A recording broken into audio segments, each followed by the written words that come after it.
Hi, welcome to Take 5, where we daily consider devotional thoughts from Oswald Chambers' book, My Utmost for His Highest.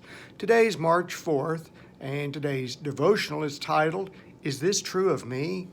None of these things move me, nor do I count my life as dear to myself. Acts 20 and verse 24. Common sense, the type of thinking that is held in common with other people.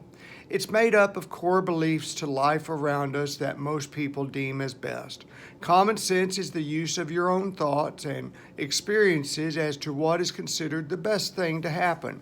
You have likely heard it said of someone that they lack common sense, and it's always spoken in a critical manner. In today's devotional, Chambers addresses the downside of common sense. He begins with, it is easier to serve or work for God without a vision and without a call, because then you are not bothered by what is required. Common sense, covered with a layer of Christian emotion, becomes your guide. Chambers scathingly addresses the manner in which most who consider themselves as Christians actually live their life. Common sense covered with a layer of Christian emotion. It's approaching the life that a Christian is to live based on being nice to other people and doing the right thing, simple rules that make for harmony.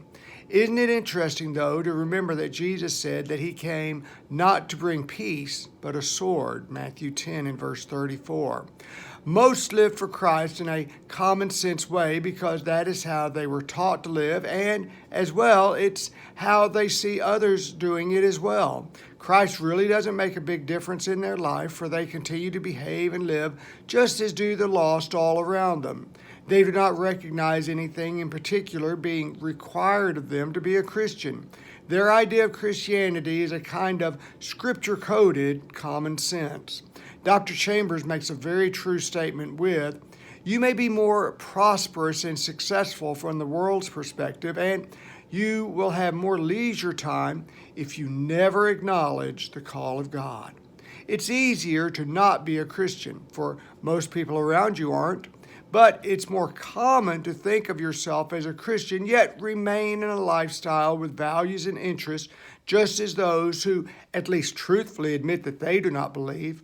I mean, seriously, after a non-believer looks around them and views the lack of difference between themselves and those who profess being saved, do they really see anything unique in which to believe? Chambers asks, what do I count dear to myself? If I have not been seized by Jesus Christ and have not surrendered myself to him, I will consider the time I decide to give God and my own ideas as dear. I will also consider my own life as dear to myself. As for Paul, he wrote to the church at Galatia, I have been crucified with Christ. It's no longer I who live, but Christ who lives in me. Galatians 2 and verse 20. To the church at Philippi, he says, for me to live is Christ. Philippians 1 and verse 21. Jesus is not to be an add-on to your life. He is the takeover. Where does God cut into your life? Where is the difference he makes? Chambers expresses, our ordinary and reasonable service to God may actually compete against our total surrender to him. Our reasonable work is based on the following arguments which we say to ourselves. Remember how useful you are here, and think how much value you would be in that particular type work.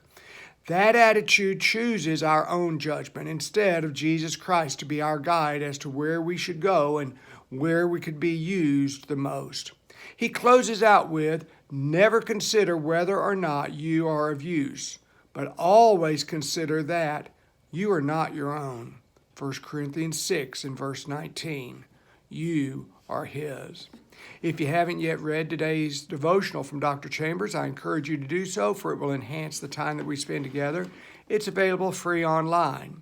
Please be sure below to comment any questions or comments that you have to today's study, and please be sure to share prayer requests as well.